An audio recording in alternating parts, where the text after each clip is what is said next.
Okay, ladies and gents, are we live? I'm here to do a short video on Khan. The reason I'm doing this video now is because actually Khan is a very misunderstood tank because a lot of people I've seen pick something like Lian's shield or Vortex grip without understanding how to play Khan.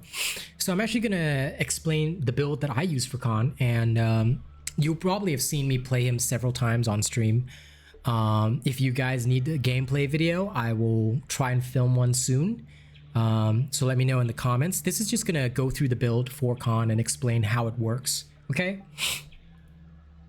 So for Khan, you want to take, now I've got two loadouts here, okay? As always, they're called Asian Certified S and Asian Certified V. These represent the two talents that work for him, Vortex Grip and Storm of Bullets. However, I only recommend Storm of Bullets because it's the easiest one to use. Let's get into the build first before we explain how it synergizes with his skills. The build comes with the following cards. Hope Guard at 3, alright? It will increase your healing received by 18% while Bulwark is active. Excessive Force. This is the most important card.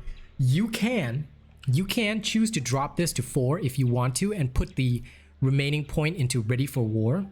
Okay, but I find that it's quite useless. I just put 5 into Excessive Force because those 3 extra bullets, sometimes they help me secure the kill. Alright, Excessive Force, very important. Plate Mail, very important. You must max this, because the more hit points you have, the more tanky you are. The other two cards are your throwaway cards for whatever purpose. Ready for War and Bloodthirst. I find them to be both very useful. I don't really use anything else other than that.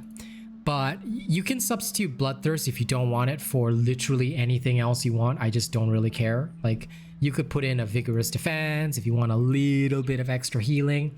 You could put in a Shield Wall if you want. Genuinely up to you, alright?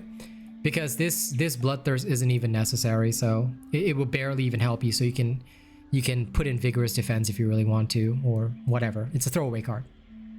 Okay, so this build overall tends to work. It will just work well in general. All right, I'm just gonna leave it. Actually, you know what? I'll swap it for this. I'll just leave it there. And how you use it in combat is very simple. You will be using your repeaters to engage not with the enemy tank. Please only fire at the enemy tank if you have no other targets. You want to use the repeater to fire at either the healer or the damage dealer or the flanker, whatever. Okay, don't just fire at the tank last. Okay, this is because Khan is a huge bully. Khan can be used to bully other characters by dishing out massive damage. Sure, it's going to take 20 shots to kill a Victor, but you know, he's not going to be able to kill you in that time, you see? So positioning is very important, and also how you abuse the tankiness of your character, all right? Now, Bulwark has 4,400 hit points, but the key thing is that it triggers together with Hope Guard. Hope Guard is so important. Why? Because you receive 18% more healing when Bulwark is active, all right? How much does Rejuvenation buff you by? Let me just check on Rejuvenate, just so I get the accurate percentage. Rejuvenate Paladins, all right? Now, Rejuvenate buffs healing by 8%. So do you know that you start off the match, all right? Because Rejuvenate is always your first item. Whenever you put up your shield, if, say, Ceres is healing you, you are actually getting 24% total more healing, which is really, really good. A lot of people underestimate how much that 24% healing can help you, but it seriously does a lot for you. A lot of the time you see matches where I'll put up shield and I'll scream to my girl Kaz, she's here. I'll just be like, Kaz, healing. And she'll just use one burst and she'll be able to heal me for more than half of my hit points, which is really effective with Khan because it allows your Khan to stay alive. And then you put the shield back down and you absorb damage again with hit points. This is the way to play Khan. You got to use the shield and your hit points in tandem, all right? Put up the shield when you need healing and your healer will heal you, and then bada bing bada boom. This is why Hope Guard is so important. Every time you put up your shield, you're gonna get that extra healing, and it is so good for you, all right? Next, Battle Shout. Battle Shout makes you invulnerable. You are immune, all right? Actually, I should probably just check that again. Become immune to damage, all right, for 1.2 seconds, and you heal yourself and your allies for 1,100, okay? This is what gets you through ults. This is what gets you through things, so don't use it willy-nilly, all right? I tend to save my Battle Shout for when I know a big attack is coming, or if somebody's just ulted, right, they start attacking me, I'll just Battle Shout through it. This is super good. Super good. Your commander's grab, all right? A lot of people underestimate the commander's grab. Why? Okay, if you ever tend to use the vortex grip, right? They will get an additional 1.4 second stun after being grabbed and thrown. That's good. But the commander's grip is something that a lot of people misunderstand, because when you're using it, right, you can use it to pull ashes off their alt, off the flag, stuff like that. You can also use it to counter ROMs that are running. You can use it as a counter skill. I tend to use it as a counter skill or to rush back to my team. I rarely ever use it or to finish off a target. FYI, very important.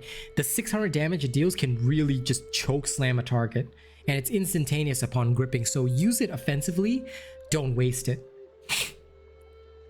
Also, don't be afraid to use it, but don't use it when you're under enemy fire, because while you're grabbing them, you're not immune to damage. If you're under heavy fire, don't rush forward with commander's grab. That is a bad move that a lot of cons make. They see an opportunity to grab someone, so their mind is like, I want to grab, right?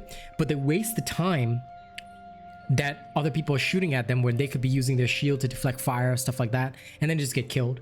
So if you want to play con, mastering these skills is very, very important. I'm not going to talk about the ult because it's straightforward enough. Grab an enemy, yeet them off the map, but don't yeet a person that has a movement skill. Or if they have a movement skill and they're far away from their team, grab them and you can hold them in the air and your teammates can shoot them. When you blast them away, all right, they will take 700 damage once they hit a surface. So blast them into the ground or blast them onto a wall. Remember that. That's what you want to do with your overpower. Okay. It is very, very important. And that is about it for con. All right. Again, I highly recommend the Storm Bullets talent with the AZN Certified S, because when you utilize it, having that extra ammo means you can just shoot and shoot and shoot. Make sure your first items are Rejuvenate and Deft Hands. After that, max Rejuvenate, get your Haven, get whatever other counter skills you need, Resilience, whatever. Deft Hands will be the last thing you max, but you must always get level 1 Deft Hands at the start. Otherwise, you're going to have major reload problems, and that will get you killed even faster, okay? But this build will save your ass. And if you need me to play con on streams, come by the streams, ask me to play con, I'll play con, all right? Usually a frontline is always necessary, so I'm happy to show con gameplay. I'll try and film some con gameplay for you if I get the opportunity. Ladies and gents, thank you for watching this video. Don't forget to like, share, and subscribe. If you want to support my content, you want to see my channel keep going, join as a channel member, send super chats, send tips. All of this really helps feed my family, all right? So thank you very much. Or, you know, if you don't have any money, just watch ads. Just watch ads and it will help my channel keep growing, okay? Thank you very much. I'll see you on the next one. It's a promise.